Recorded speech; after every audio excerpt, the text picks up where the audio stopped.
Hey y'all, welcome back to my channel. Today I just wanted to share with you guys the next swap. As I am finishing up the embellishment box swaps, I have 12 packages that I still have to open, and today is Wednesday the 11th, but I wanted to go ahead and get this video uploaded and ready to go so that you guys can be thinking about what you want to do for April's swap. I have every intention on getting through and getting all of the embellishment boxes posted by this weekend and having them all ready to be mailed out for next week. So hopefully as the last few boxes are trickling in, I'll get all that done and I should be mailing your boxes back out next week sometime. I'm going to work on exchanging them and getting packages put back together and get them ready to be sent next week. So with that being said, I wanted to share with you guys the next swap, and this one is for the month of April, and it is going to be a envelope tag swap. This is kind of what it looks like. This is my prototype. I don't know that I have seen it done before. That doesn't mean that it doesn't exist. It just means that I have not seen it done. And I got to thinking, my friend Lorraine had sent me this envelope punch board, and I decided that I would put that to good use. And I've been wanting to do this swap for a while. So I finally decided that this is the month, y'all. So this is some of the details of the swap. It is going to be, starts today, April the 11th, and it will end on May 11th of next month. You do have to be subscribed to my channel, and you do have to be 18 unless you're crafting with a parent. Those of my subscribers that I know craft with their kids, I pretty much know who they are.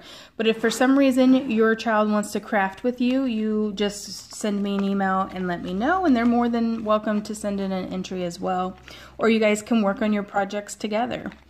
So basically what we got here is we have, well, this is a tassel obviously, but we're going to do a set of 5 envelopes. I think that's 5. 1, 2, 3, 4, 5. Yes, that's right. You're going to have a 3x3, a 4x4, and a 5x5, a 6x6, and a 7x7. You will need to have them attached together in some way so it can flip. As you can see here, I have mine attached with eyelets. But you can simply use hole punches, and I also have mine attached by one of the Dollar Tree book rings, which is right here. This is what they look like. But if you don't have this in your stash and you don't want to go and purchase them, you can always connect it with something else. If you have a big lobster claw, you can use that. If you don't have one of these crocodiles, which is what I use to set my eyelets and punch my holes, you can use just regular hole punch and maybe use some hole reinforcers, or just reinforce it somehow. If you use a heavy cardstock, you probably wouldn't even necessarily have to do a reinforcer.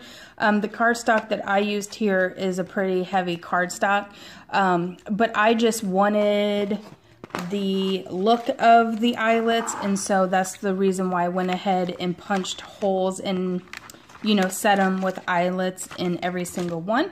But you don't necessarily have to do that, but they do have to be able to be used like a flip. So that means that, you know, you're going to have to punch holes in them somehow and attach them together somehow, whether it's using one of these, or if it's using, like I said, a lobster claw, a big one, or a key ring even. Which way, you could probably use like some twine, even some heavy duty twine if you wanted to. That's okay. The sky is the limit when it comes to you guys figuring out what supplies you have on hand and what you can do.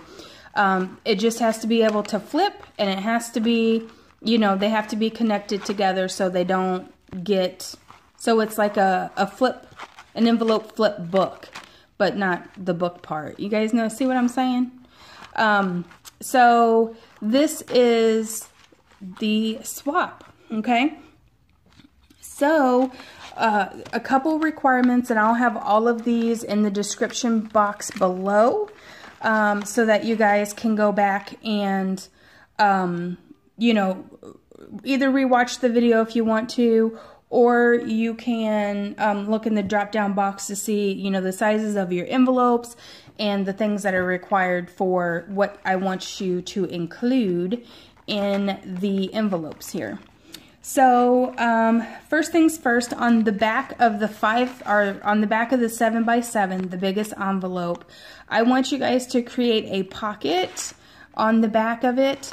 And this one here, this pocket is just made out of a coffee cup holder or liner, a coffee cup ring, you know, that goes around your coffee cups to keep your hands from burning off. That's all that is.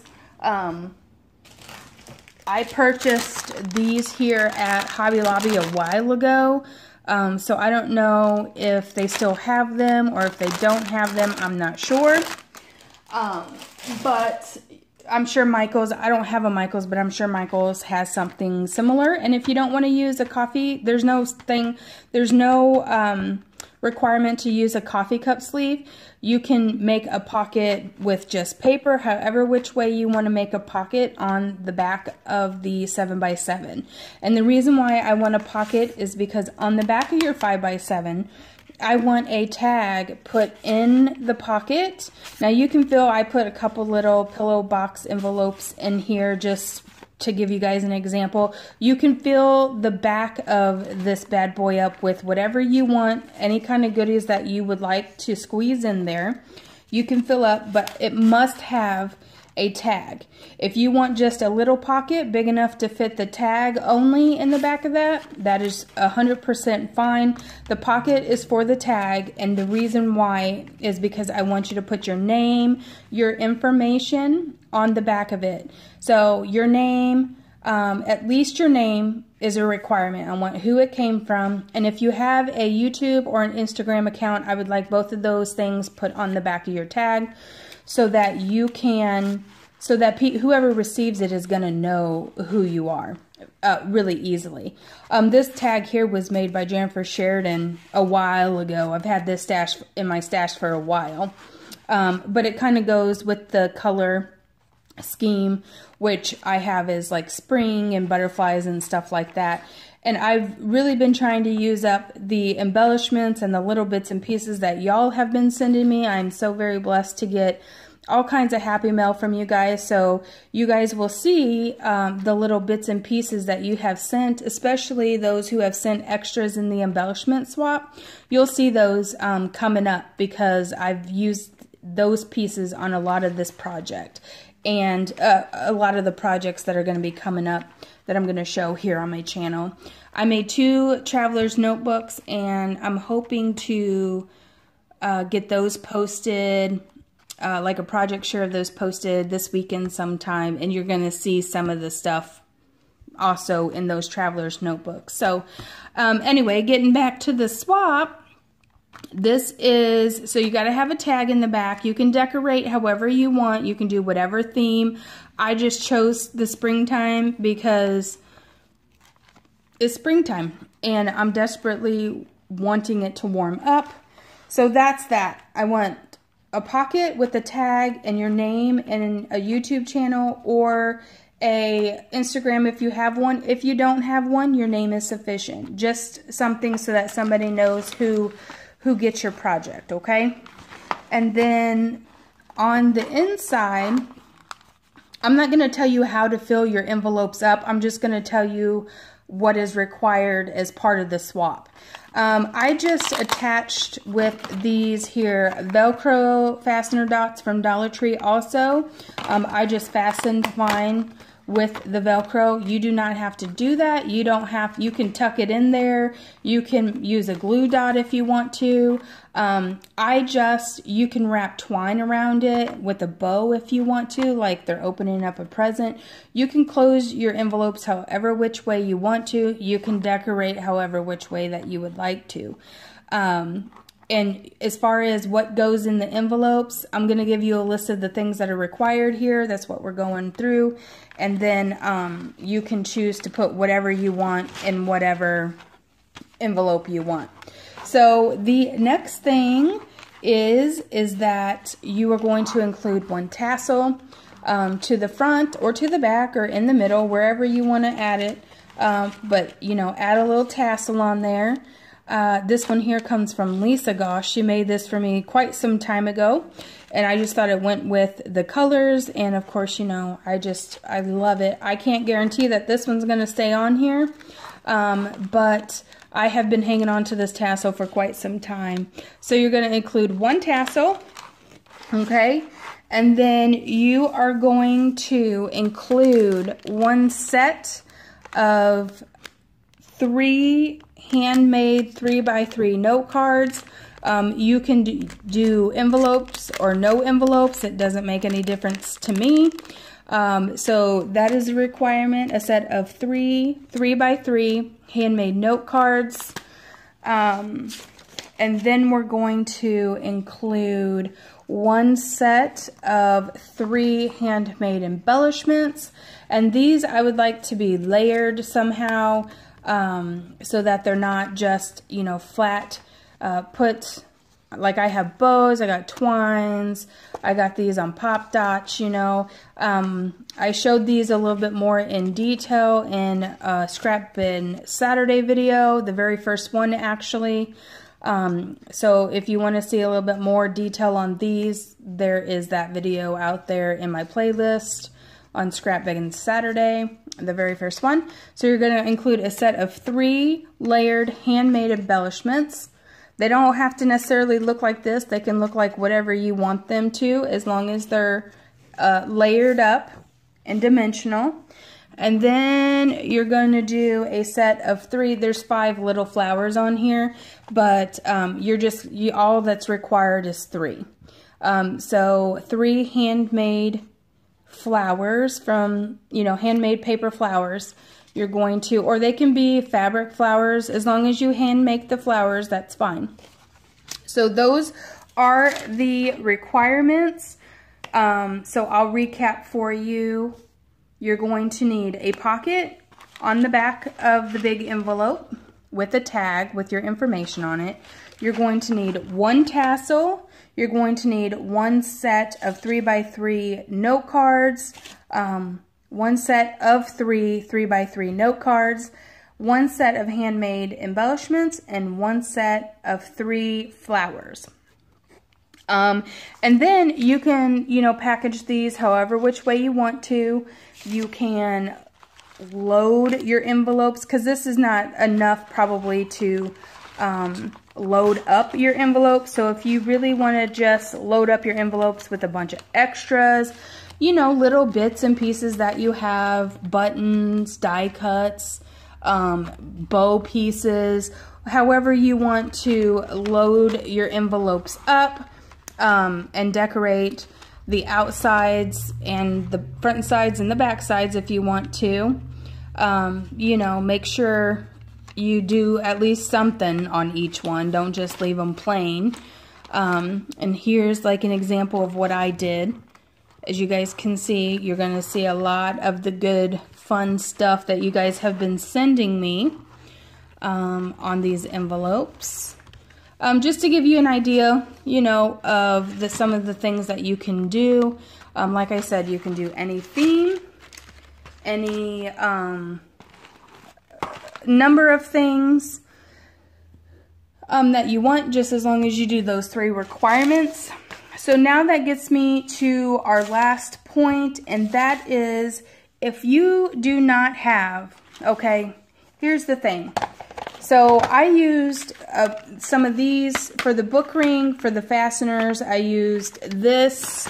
I used some eyelets and my crocodile. I used a trimmer. I used a scoreboard, and then I used my 1, 2, 3 punch board that Lorraine had sent me. And if you flip this guy open, obviously, or if you have the original envelope punch board, you're going to know the dimensions of the envelopes because it tells you on here.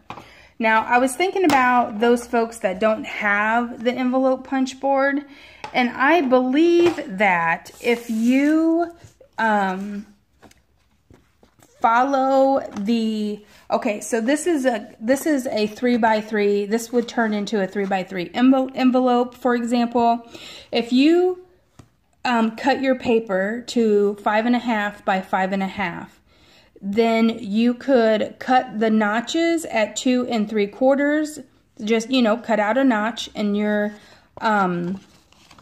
paper there, and you can still be able to fold the envelope. You know what I mean? You can still make an envelope by hand, or you can make envelopes the way that you've been making envelopes. If you, say, haven't had the punch board, but you've been making envelopes, just make sure that you have a 7x7, a 6x6, a 5x5, a 4x4, and a 3x3. Now, if there's anybody out there that is interested in doing it by hand, if you want the dimensions, here are the dimensions. I'm going to share this with you real quickly. A 7x7, the paper size needs to be 11 1/4 squared. So that's 11 1/4 by 11 1/4, and then you will measure out and put a notch in the paper at 5 5/8. You could totally do this by hand. I've done it by hand before I had an envelope punch board, and I just, you know, made my paper and then cut my notches, measured, and then cut my notches here. So a 6x6 is going to be 9 3/4 square, and then the notch is going to be 4 7/8. 5x5 is 5 3/8 and 3/8, and the notch will be 4 1/8. A 4x4 is 7 inches square, and then it's going to be 3 1/2. I don't know why I wrote that like that, but the notch is going to be 3 1/2. And then the 3x3, of course, is 5.5 squared, notch at 2 3/4. And of course, you guys can always pause this video right here and write these down if you plan on doing it by hand. If you have envelopes like, you know, card envelopes, and they measure out to be the same size as we are requiring for this here swap. The reason why I want them this size is because I want them to fit accordingly so that they look, you know, like this, and you can flip them. So that pretty much is it. If you guys have any questions, of course, I will have the information in the description box. If I forgot anything, please make sure you refer back to it to make sure you're getting everything. But I'm pretty sure I went over everything. So yes, anybody new who needs my address, I will also have my email in the description bar below, so don't hesitate to send me an email for my address. And I look forward to seeing what everybody's going to create. I'm really excited about the envelopes. Like I said, it's something kind of new that I've not seen anybody do. So I can't wait to see what everybody creates. All right, guys, I hope you guys are enjoying your day. And we'll see you guys in the next video. Bye!